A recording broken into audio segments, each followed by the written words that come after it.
Bismillahirrahmanirrahim. Qala mu'alif qala sallahu sirrah.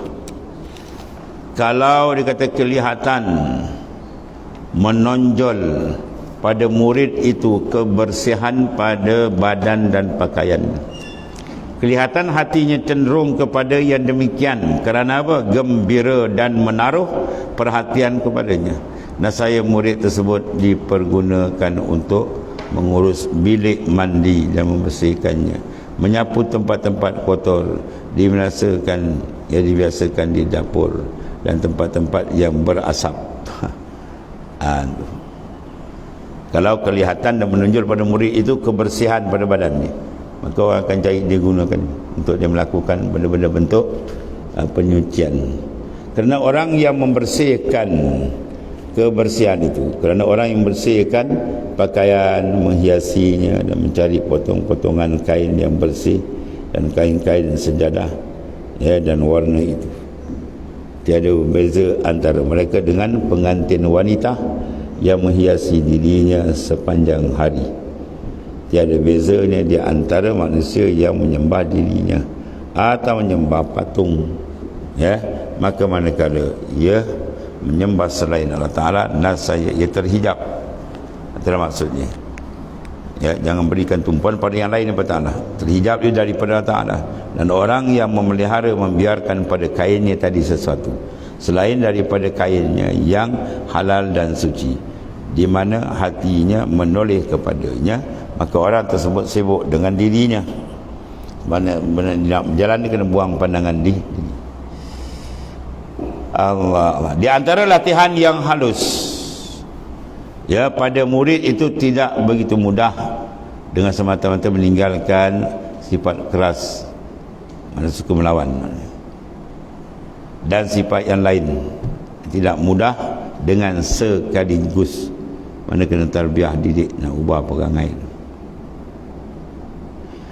Kemudian lawan dari sifat itu pula, maka sepatutnya ia memindahkannya di akhlaknya yang tercerik itu kepada akhlak lain yang lebih ringan daripadanya. Jadi mana kata oleh 10 dibuat sikit-sikit dulu. Seperti orang yang membasuh darah dengan kencing. Takkan nak basuh darah dengan kencing, lagi kotor, kan? Kemudian ia membasuh kencing pula dengan air. Basuh benda dengan kencing tak hilang, basuh pula air, basuh najis tak hilang. Najis tidak boleh disucikan. Kalau mutanajis itu boleh suci, ya. Najis, benda najis, air najis, kita nak basuhnya lah. Kau mana pun dia tak najis. Tapi kalau benda mutanajis itu mungkin disucikan. Kain kita bersih, tiba-tiba terkena najis, maka hukum kita tadi, kain kita mutanajis, benda yang ternajis, maka boleh dibasuh, hilang najis, bersih balik. Maksudnya, kan? Diri najis kena suci tak boleh.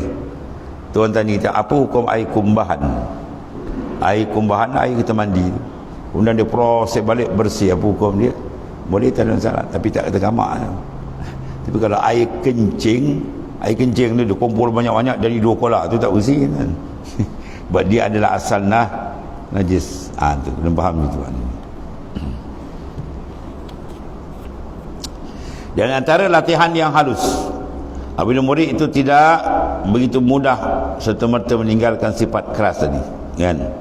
Atau sifat dia tidak mudah dengan sekaligus, dia kena ubah sikit-sikit. Tentu. Maka bila air itu tidak menghilangkan darah, dihilangkan dan darah, sebagaimana anak-anak di sekolah suka bermain bola, ya, main tongkat dan lain-lain lah yang serupa dengan itu.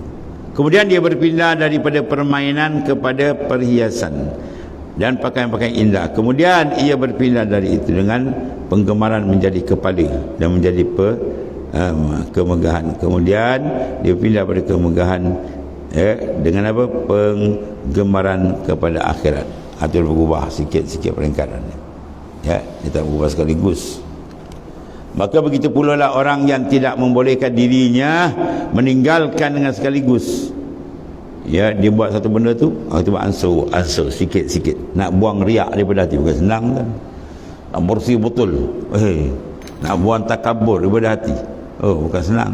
Ada je masuk, sikit-sikit kita lipih sampai jadi bersih mana, ya. Maka begitu jugalah dia kata orang yang tidak membolehkan diri dia meninggalkan dengan sekaligus, maka hendaklah ia berpindah daripada sifat kemegahan diri dari yang lebih ringan daripadanya. Pindah sikit-sikit. Dan begitu pula sifat-sifat yang lain. Demikian juga apabila ia melihat seperti rakus kepada makanan, ya, dalam hati dia ada sifat tu, tengok makan, tak kira orang ni dah, dan mengerasi pada dirinya, ya, benda tu dah menekan, memang pegangan dia kuat makan. Nah, saya mengharuskan dia berpuasa, tu dia latih tadi, sikit-sikit, dan menyedikitkan makanan. Kemudian ia memaksa dirinya menyediakan makanan yang lazat dan dihidangkannya kepada orang lain. Ini caranya latih. Ya, angkat makanan sedap tapi dia tak makan, orang yang makan. Kan ditahan. Dan dia sendiri tidak makan daripada makanan itu, sehingga dengan demikian dapat ia menguatkan dirinya. Tadrid ansur dia akhir, insya-Allah dia akan jadi kuat. Lalu ia membiasakan sabar. Dulu tak sabar, kepala hangin, dia lawak sikit, dan hancurlah sifat rakus tadi sikit demi sikit. Begitu pula lah apabila dia melihat orang pemuda yang ingin kahwin, sedangkan pemuda itu tidak mampu perbelanjaan, maka disuruhnya berpuasa.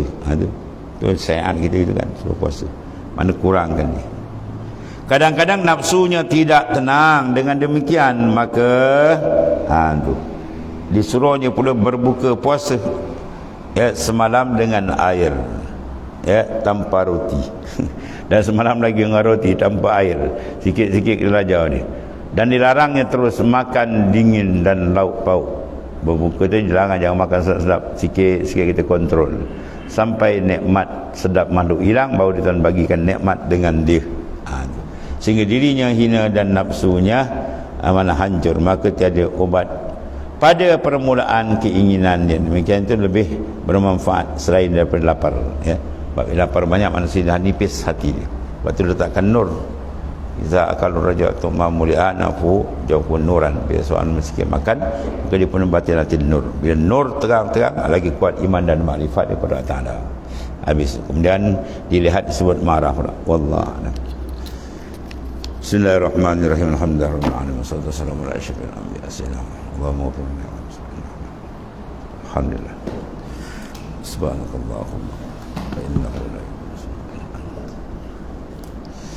ya karim